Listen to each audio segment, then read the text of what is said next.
Time to get acquainted with RIP now and some not so complex commands, but definitely one squirrely default we got to be aware of. We'll see that right away. Now, I have checked connectivity over the 172.12.123.0/24 network. One can ping 2, etc., etc. And the loopbacks are present on 2 and 3, but of course they can't be pinged because right now we don't have any static routes, we don't have anything going on as far as the routing protocol, but that is about to change.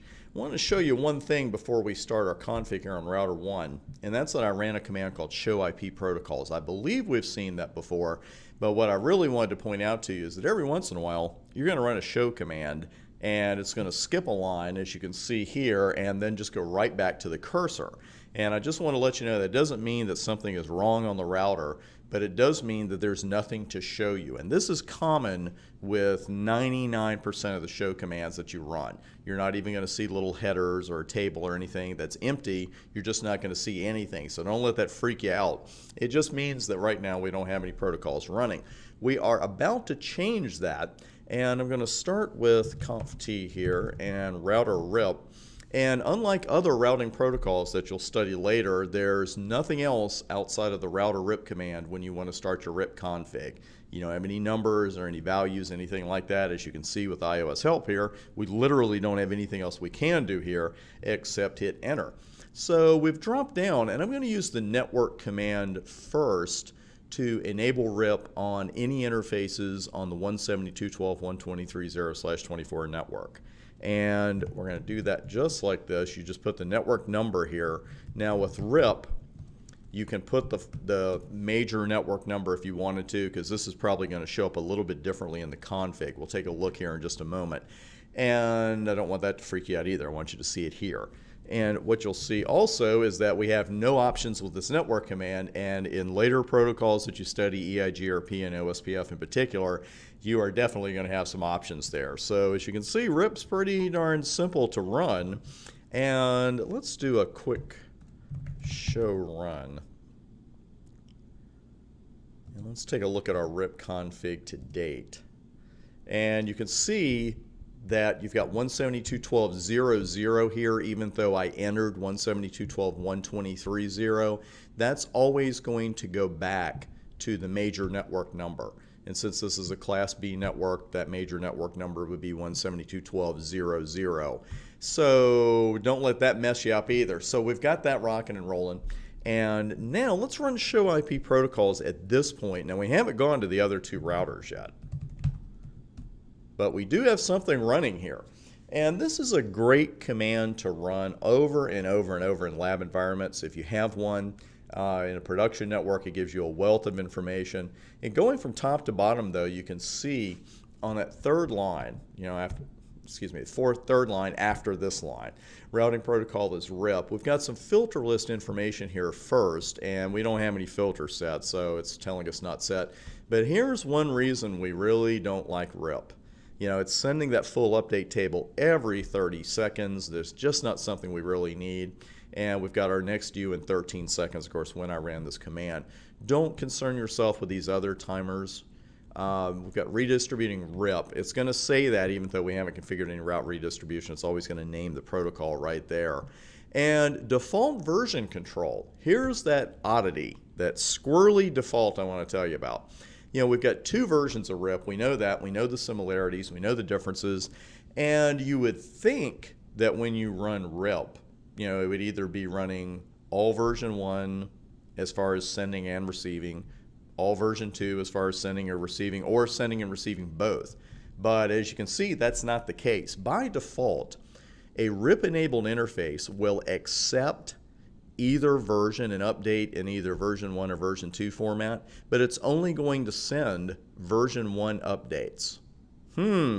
Pretty odd. And the thing is, we don't want that because we know the deficiencies, if you will, with RIP version 1. We want the subnet information. We want all those great things that come with RIP version 2.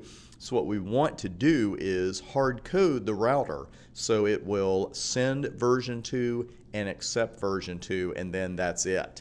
And you'll see here it's going to give you this information on a per interface level. And right now we only have one interface running RIP, so it's saying, hey, you're sending version 1 updates, but you're accepting versions 1 and 2. Note this sentence carefully. We're going to come back to this in a lab in this section. Automatic network summarization is in effect. We're going to see if that's good or bad a little bit later on. Maximum path 4, RIP performs equal cost load sharing. So if there were more than one path to get to a destination and they had the exact same metric, and we know the metric with RIP is hop count, then it would start sharing the load over those paths. And by default, it's going to do up to four paths by default. So routing for networks, 172.12.0.0, we got that. And this is interesting. Routing information sources, and it would look like we don't have any. And right now we don't have any because router 1's the only router that we've configured anything on. So we certainly hope as we add to that we will start seeing some routing information sources, namely routers 2 and 3. Distance, default is 120. That's definitely not a metric. It's definitely not hop count.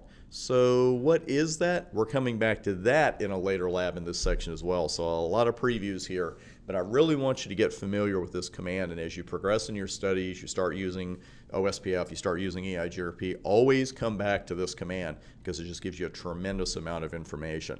So before we go to routers 2 and 3, we're going to hard code router 1 to only send version 2 updates and only accept version 2 updates. And we do that actually one of two ways. I want to show you both ways. Rarely you'll see this, but you can do it at the interface level. And what I'll do is do a serial 1.0, and I believe it's IP RIP. Yeah, IP RIP, and then you see the options here for receive and send. So if you really want to get particular on multiple interfaces on a router and you want to send and accept version 1 on one interface, send and accept version 2 on another, you can do that. And you would just do send version and then 1 or 2. You would have the option of doing both. So you can do it on a per interface level. What I recommend you do, and what you're going to see most of the time, is that you just do it, period. You tell the protocol, you tell RIP, hey, wherever you're running, I want you to run all version 1 or run all version 2. And you do that under router RIP, and the command is version. Let's try that one, and you can see RIP version 1 or 2. And you'll notice this command does not give you the option to put 1 and 2. You got to choose one or the other. So we're just going to go with version 2, and we will verify that really quickly. And you can see that default version control has been changed. We changed the default to send version 2, receive version 2. We also see the interface is sending and receiving version 2, and we're all set there. So when we come back, we'll zip down to routers 2 and 3 at the beginning of the next video, configure that, and we'll march on from there.